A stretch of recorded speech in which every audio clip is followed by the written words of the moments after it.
All right, what's going on there, fellas? After that bit of a boring video yesterday with no talking, I figured we could do a bit of a fun one today. So I am going to give you my favorite exercise for each kind of general muscle group for both bodybuilding purposes and for more general strength training purposes. You guys are welcome to let me know if you disagree, agree, what your picks would be for each one. Because I know a lot of you guys are not pure strength training guys, and I know a lot of you guys are not pure bodybuilding training guys. So you might have a bit of an opinion on both. Or if you're just here to see someone else lifting weights in a way different than you do, more power to you. I've never understood all these comments that are like, well, I'm a bodybuilder, but I still like your videos. I'd watch tons of bodybuilding content. It's all just guys lifting weights. There's things we can learn from each one. So let's have at it.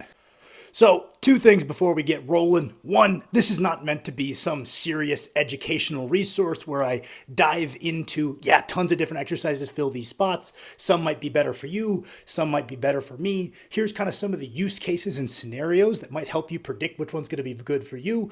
This is more just me sharing shit I like as a lifter, more so than anything else. Although you guys know me, I'm probably going to blabber into a bunch of use cases because I think all this stuff is interesting, where and why we might pick certain exercises, what unique effects they might have. I'm going to blabber, but that's not really the point of the video. This is more just a fun one to start a discussion on what exercises I like for each muscle for different purposes, what exercises you guys like.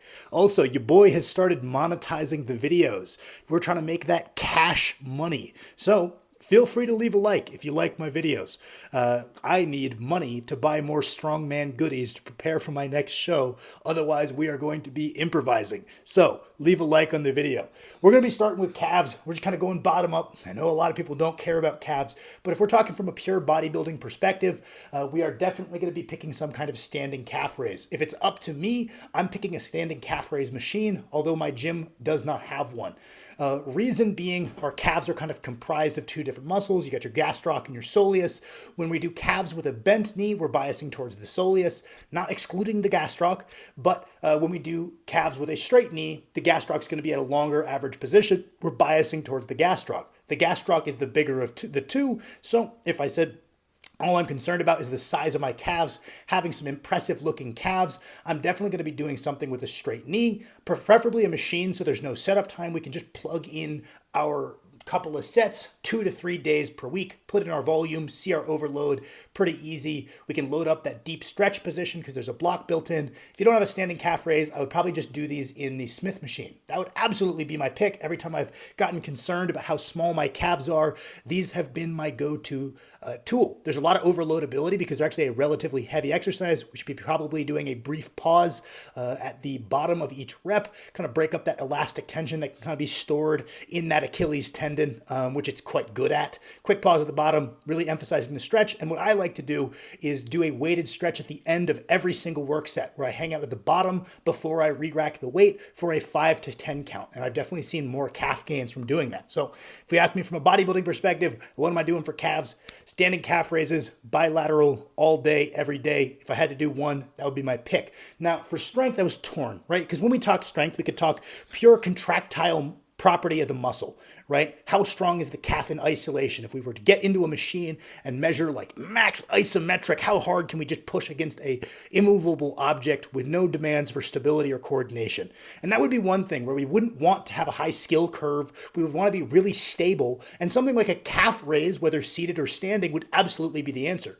But when we talk strength training, we usually don't just mean pure contractile property of the muscle. We also kind of have some idea in our head that someone strong is going to be able to be strong across a wide variety of tasks. So we expect it to carry over to other shit. And that's kind of part of our colloquial definition of strength. That's why people will often favor in a strength training setting some kind of free squat over a leg press, right? Because you can get very good at leg press and you'll be pretty mid at free squatting. Whereas we have a little bit different of a ratio the other way around. If you get very good at free squatting, you're going to be pretty darn good at the leg press, right? So there's this non-unilateral, there's this kind of unilateral direction there. So we usually like to select the harder option that's going to carry over to a wider variety of things. So keeping that in mind with the calves, I would probably select a single leg calf raise off of a block.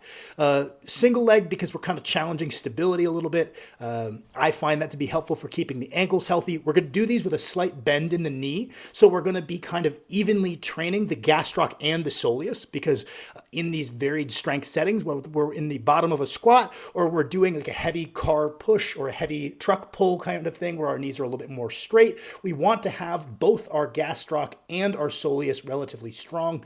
It's a good way to keep your ankles mobile. I did consider seated calf raises here because they're really, really good as just a simple way to keep your ankles flexible for when you are doing your squats, right? It's a very specific position. And we know that instead of static stretching, one thing we can do to improve our mobility is just train that joint through a full range of motion. Well, lots of people struggle with their ankle mobilities, but spend a lot of time passive stretching.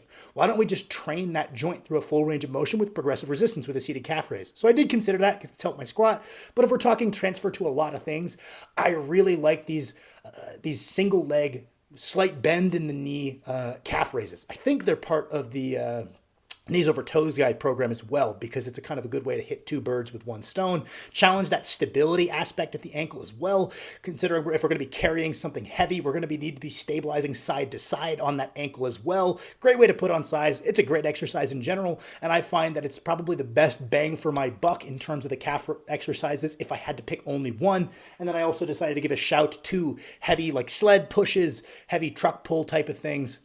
Very challenging on the calves. Certainly carries over to a good bit of stuff. And I find when I'm doing really heavy, kind of more like isometric work, where we're not really going through that much ankle flexion extension, we're just pushing against a heavy weight and trying to lock our ankle in place. I feel springy when I do that. When I go to jump, when I go to run, when I'm doing this really heavy isometric calf stuff, when I go to run or do a carry event, my calves feel strong but springy, as opposed to like strong but mobile. So whatever that's worth, those would be kind of my two picks. You're probably going to notice I'm a strength guy at heart. I'll probably have more options that I can't decide between on these strength ones. All right, next up we got the quads, right? So getting some big wheels. If I was tasked with growing my quads, you said, Sam, you're no longer a strength athlete. Your task is to pursue bodybuilding to the best of your ability.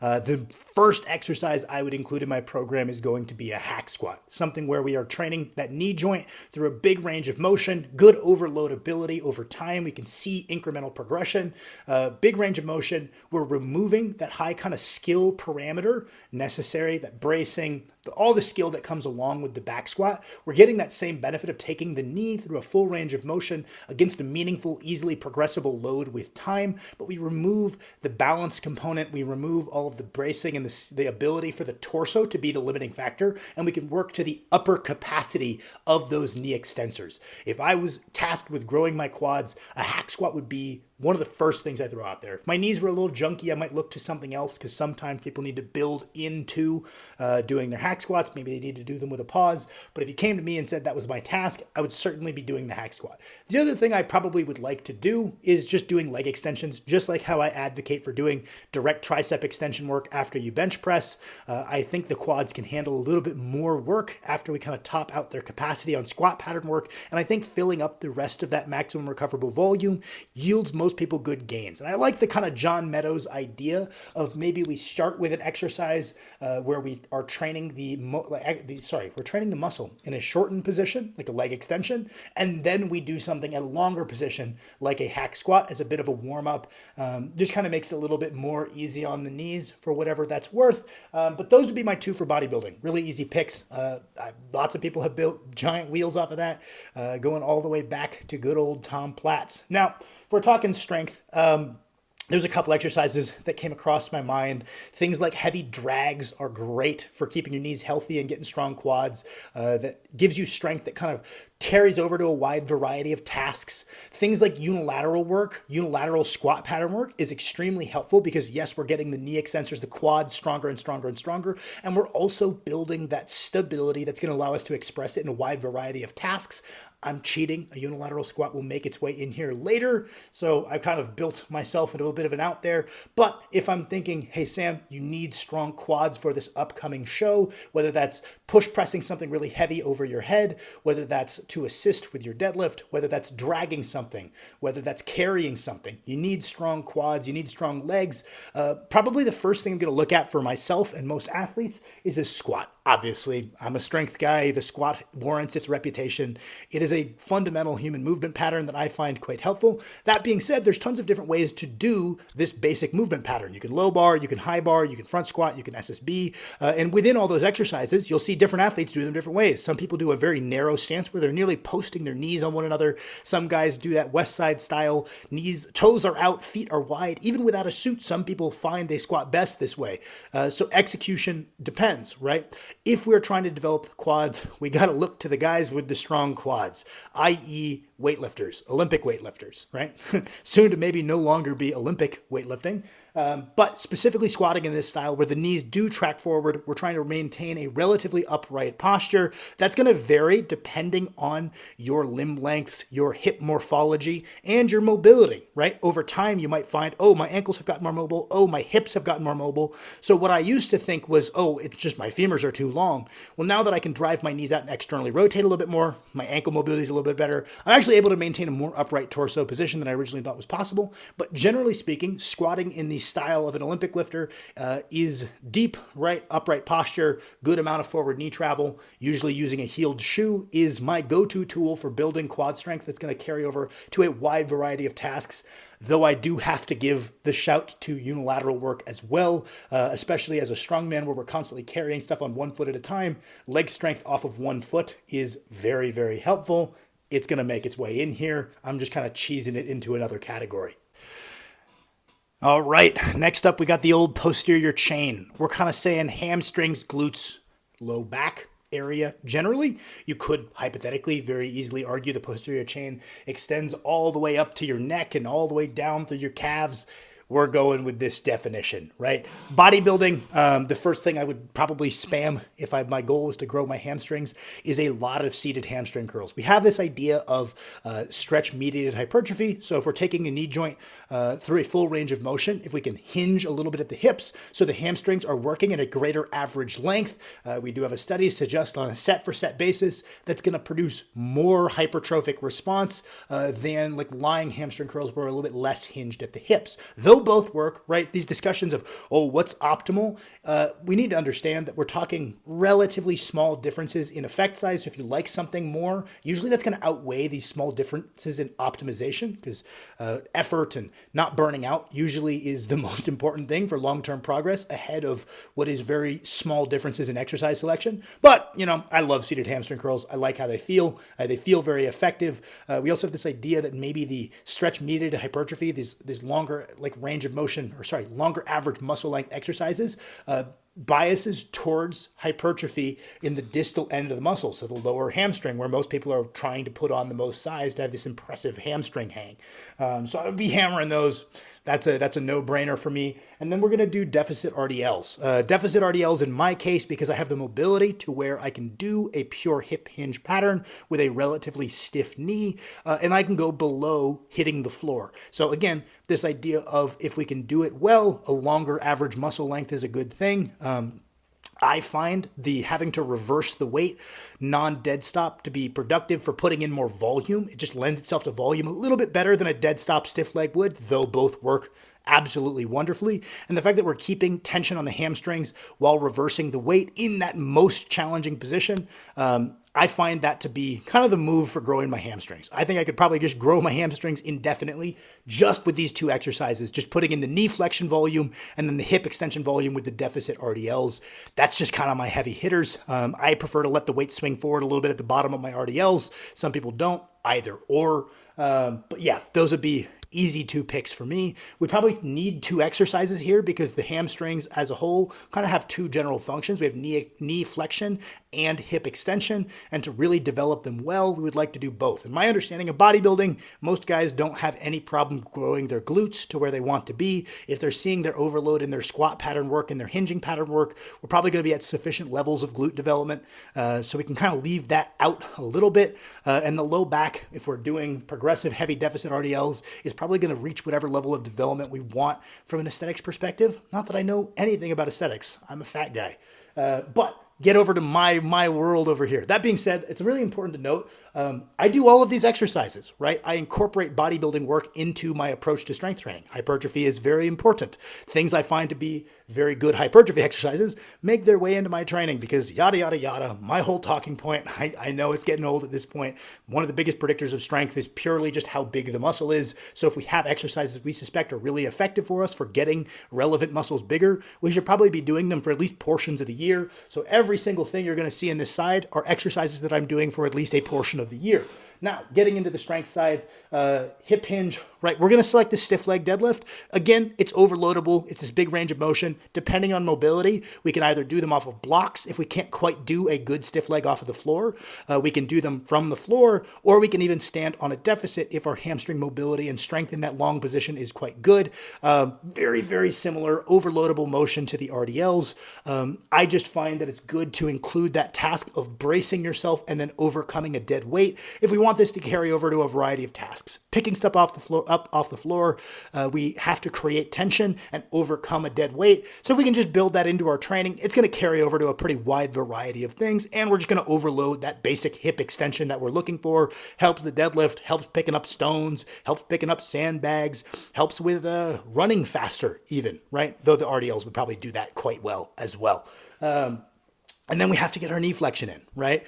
I think you might be surprised that I put hamstring curls here because generally you're thinking, oh, strength bias. We're probably going to select something like a Nordic where we're moving our body weight through space or something like a glute ham raise, which has quite the reputation within the strength world.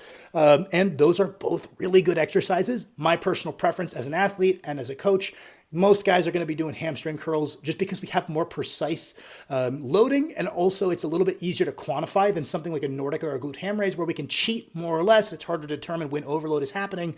I like using hamstring curls for myself and other athletes because we can build a little bit more volume. Because a big part of that getting stronger equation is building enough volume to see hypertrophy in that muscle.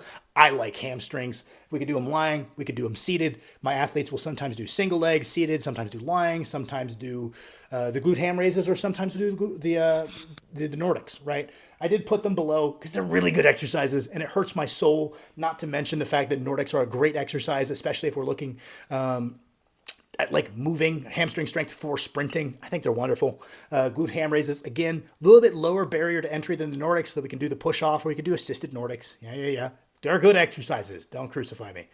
But the other one could go in either. Back extensions, just for running up more volume, right? The stiff leg, we can do a reasonable amount of volume, but when we're trying to train those like higher rep ranges, potentially we might want to use a back extension as our hip hinge. So I kind of had to pick 4 here because I'm very passionate about building the posterior chain. As a longer torso, shorter limbed guy, this is something that I've had to invest a lot of training economy into, right? Usually the taller, longer limbed, shorter torso lifter is going to have a relatively easy time building their kind of posterior side of their body. Their upper back pulling strength and their hinging strength is going to be a little bit easier to develop given their build, and they're going to have to work really hard for the front of their body. They're pressing just because they have to press it across a large range of motion, and their quad strength is going to be a little harder to develop.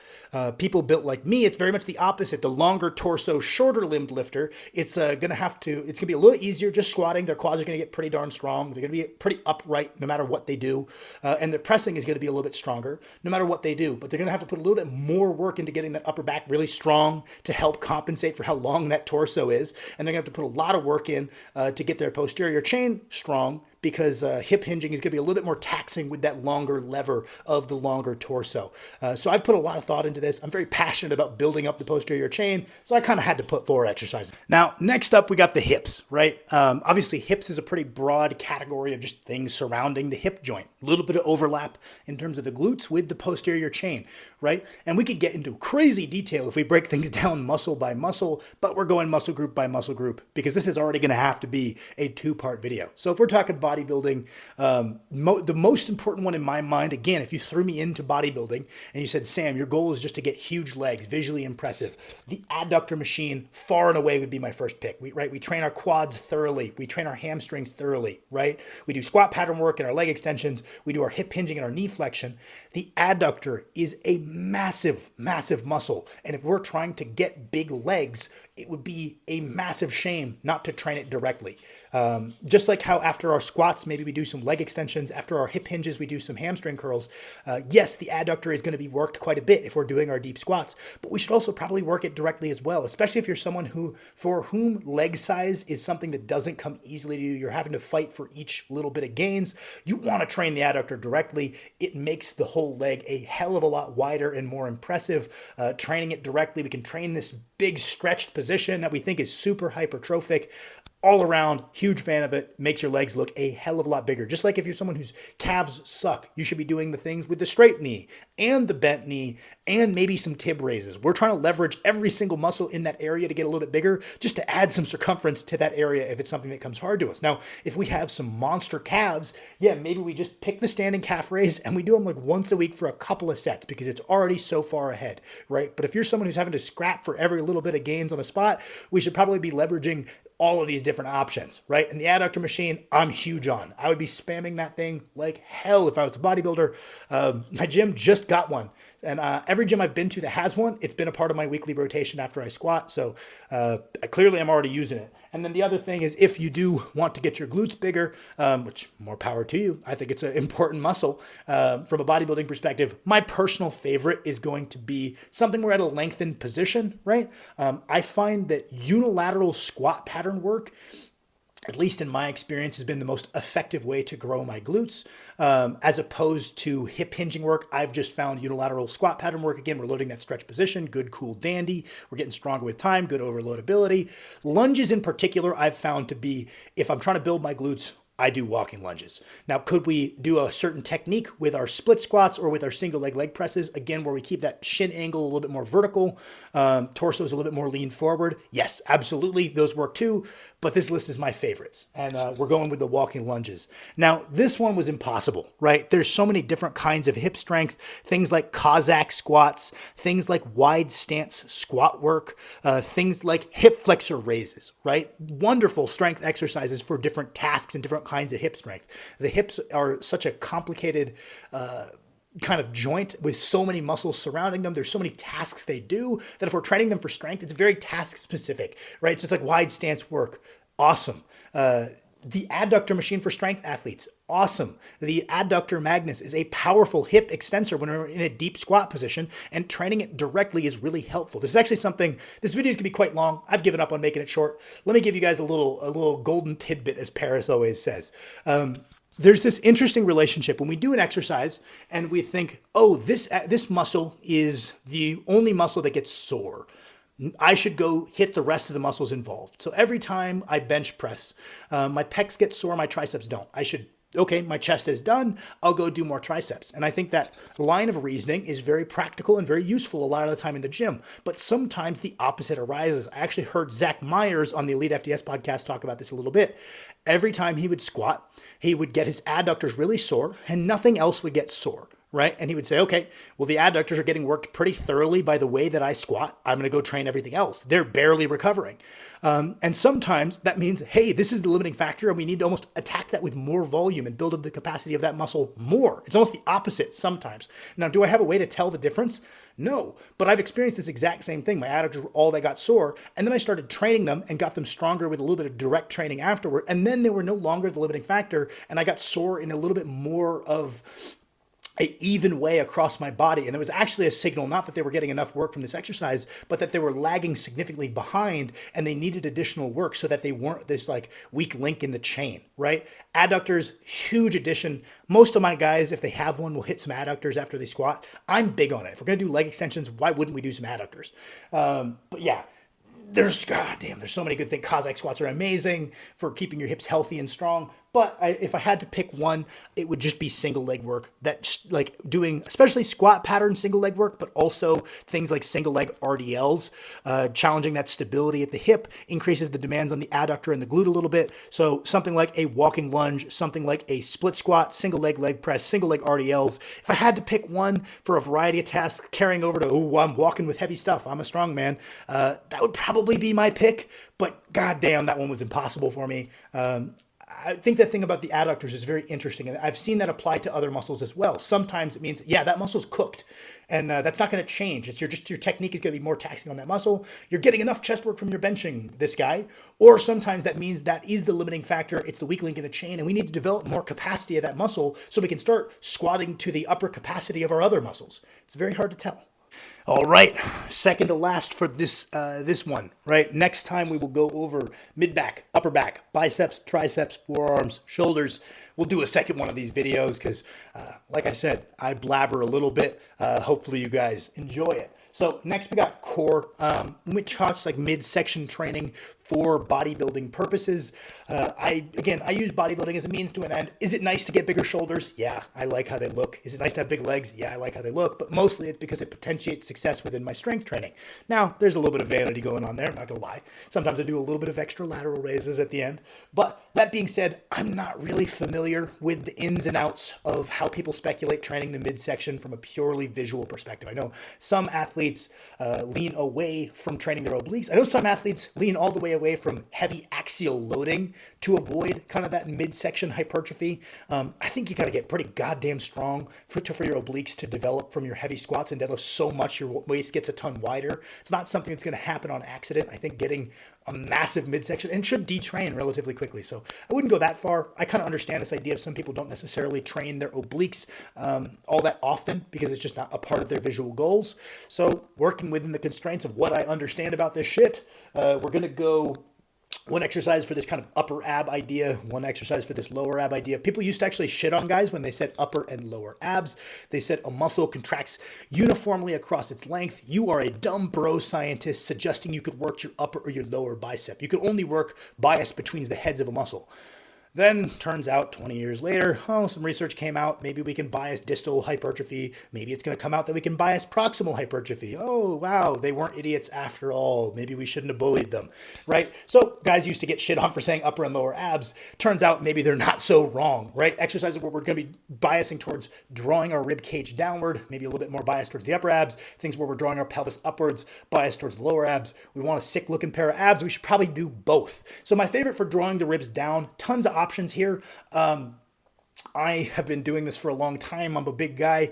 Most cable stacks don't go heavy enough for me to do good cable crunches without lifting me up off the ground. So those used to be kind of my favorite for that upper ab kind of pattern, but I can't really do those anymore very viably, though I really, really like them. Things like a glute ham raise sit up kind of would fall into this pattern. I know Paris loves those. Paris has got huge abs. I would say an ab mat, which is just this thing goes under your lower back and kind of extends that range of motion. I do halfway between a sit-up and a crunch. Like I go a little bit further than a crunch. I know some guys would say, oh, that's all hip flexors. It feels productive to me. That would probably be my favorite. Tons of options here. We can do like the GHD sit-ups. We can do the crunches on the cable machine. I like these weight behind the head, ab mat, do these half sit-ups. I like them a lot. They're progressible with time, which is important for me. And I, for some reason, just my hip flexors get way too tight if I do glute ham raise sit-ups. Yes, I've tried a bunch of different executions on them. Whereas if I do some kind of sit-up with my knees bent with weight, it works well for me. And then hanging leg raises, probably my favorite option for the thing where we're moving our pelvis up towards our rib cage. We can go from hanging knee raises with the body weight to straight leg, and then go knee to elbow, and then we can go toes to bar, and then we can start holding a dumbbell between our feet. So there's actually a lot of progressions here from like a calisthenic movement difficulty perspective, and then we can start introducing weight and see overload there. So it can become an exercise that you can do very early in your training career all the way to late in your training career and build more and more difficulty into them. See this progression, see that hypertrophy. Those are a cool option. Now, from a strength perspective, boom, ab wheel, my favorite exercise. I love ab wheels. They're kind of similar to a front plank in that it's supposed to be an isometric contraction. There's actually not a moving component. We're getting strong isometrically, which is what we're usually asking our abs to do during really heavy lifts. So there's this kind of specificity in the skill of we're not moving from A to B, we're resisting motion against a variable resistance curve, which is exactly what we do when we squat. At the top, the resistance is probably not all that meaningful on our abs. it's meaningful, but it's not as demanding. We go down, it gets more demanding. We come up, it gets less demanding. Very similar to an ab wheel. We're resisting motion against a variable curve. I love those things. They're awesome. They've done a lot of good for me. Big fan. And then obliques matter a hell of a lot for strength training. We can delve into the obliques, have a bunch of different functions, right? We can do lateral flexion with side bends. We can resist lateral flexion with something like a side plank or a suitcase carry. They twist us. They resist twisting us. There's a whole lot of things they do. Sometimes challenging all of these is good. I really like doing some explosive rotational work because, again, we're talking about strength that transfers between things. If we do a lot of heavy barbell lifting, we tend to get really good at resisting rotation to the point where we lose a lot of our ability to rotate. So just doing a little bit of rotational work in addition to our anti-rotation work, or instead of our anti-rotation work, A, it gets you a little stronger at anti-rotation, right? Which is good. And B, it helps preserve that kind of function that we want to have if we want to go to the batting cages with our buddies. We want to go swing a golf club. We want to throw a punch properly. We got to look over our shoulder to back out of our driveway. I want to preserve a little bit of that rotation, so maybe we could throw some kind of rotation, sideways med ball throws, wood chops, whatever the fuck, just something rotational in there. I like side planks, hike a weight up onto the hip. You can progress them, like you do until I can do 3 rounds of 30 seconds. Then I add more weight. 3 rounds of 30 seconds, add more weight.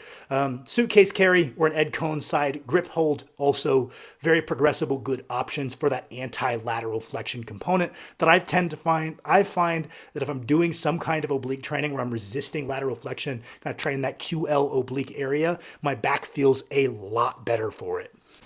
All right, last but certainly not least, the strongest muscle on my body, the most important, build the chest, fuck the rest, am I right? We got pecs, right? So if I was approaching this from a pure bodybuilding perspective, I got a hefty bias here. I was training to increase my bench press for the past 11, 12 years. So there's a hefty bias in terms of pec development that also helps the bench press. I'm more than happy to admit that for you pure bodybuilding folks. There are other exercises you could fit in here for sure. Probably what I'd be doing if I was a bodybuilder, I'd probably be doing more of my work in a little bit more of an inclined plane, preferably a low incline. I find a low incline is enough to kind of bias towards my upper pec fibers a little bit. Any higher of an incline, it really becomes more of a shoulder exercise for me. It's not lost on me. My lower pecs are kind of disproportionately developed to my upper pecs because I press with a nice little arch, a little bit of a decline. Those fibers have definitely gotten more work over the last 11 years. So if I was bodybuilding, I would have to rectify that. But that being said, if you said, Sam, you're done with the 600-pound bench press. You're just trying to get your pecs even bigger than they were for that. They're actually quite a bit smaller right now. They're a bit detrained now that I'm focusing on laying off of my horizontal pressing for a little bit, letting my pecs kind of detrain a little bit so I can get the mobility back to be a good overhead athlete with all those behind the neck push presses. But trying to get big pecs. Kind of my favorite thing is dumbbell bench press. Now, specifically, I need to make this video. I've been saying I'm going to make this video for 3 years now about how I like to do dumbbell bench press to make them my single favorite bench press accessory in the whole world and also my favorite pec exercise, where we are pulling into our arch. Our back is relatively tight, not as tight at the top as it is at the bottom, so there's still some amount of scapular protraction, retraction movement there.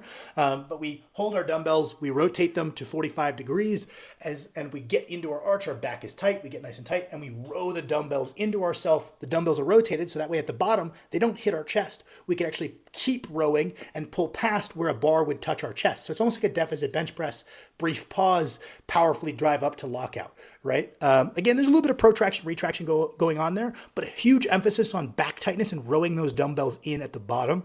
My favorite bench press exercise, period. Definitely something that I wish I had heavier dumbbells because I would say that was a massive part of my road from 2 to 300, 3 to 400, 4 to 500 because we had heavy dumbbells where I was training at the time. And then I moved to Montana and I haven't had heavy dumbbells, so I've had to use substitute exercises, again, where we're looking for that general row the bar in deep, feel this stretch in the pecs rather than feel this stretch in the shoulders. If we can, pause, drive up powerfully, something like a camber bench bar, not like a squat camber bar, but a bench camber bar or the Yukon bar was my substitute. But goddamn, I wish I had really heavy dumbbells. They've always worked great for me. Favorite bench press assistance exercise, and probably with how much success they've given me in terms of growing my chest, probably would be one of my go-tos. Now, if we're trying to bias those, we can do them slight decline, flat, slight incline, mid incline. These are all tools I would probably use for bodybuilding my chest. And then I really like the pec deck specifically. Those are my favorite pec fly. We get good amount of resistance at the top, unlike a free weight one. We don't have to stabilize quite as much as we do with a cable one. The pec deck is, I think, actually a pretty good tool, right? We've got this idea of pec development. We're looking at some amount of pressing, whether that's dips, dumbbells, barbells, incline, flat, whatever. And then we also have our fly pattern movement. Pec deck's my favorite one. Again, idea, squeezing those scaps, pinching them together at the back, brief pause. I find that to be very helpful even for bodybuilding. Power forward, squeeze at the front. Cool, boom, pow. Pec deck's my favorite way to do that. Those would be my bodybuilding exercises for the chest. Now, talking strength, I kind of already covered this. Dumbbell bench press comes in as absolutely one of my favorites, pivotal part of building up my bench press. When my dumbbell bench with the form I described is strong, my negative feels so much more controlled. My power off the chest feels great. I need to make that video. You guys can harass me about it till I do it. And then just pausing your bench volume. Even if you're someone who's training for a touch and go max, as my 600 was, a lot of the preparation was paused, just because I think it develops the power off the chest, develops that pec strength better than the touch and go reps. So I'd say pause bench press, dumbbell bench press, and or my dumbbell bench press substitutes in the bench camber bar or the Yukon bar. So that's been the video. If you liked it, leave a like. I'm trying to get less embarrassed about asking for the like at the end because it seems to make a difference. And I am trying to sell out and make some big money. Appreciate you boys as always.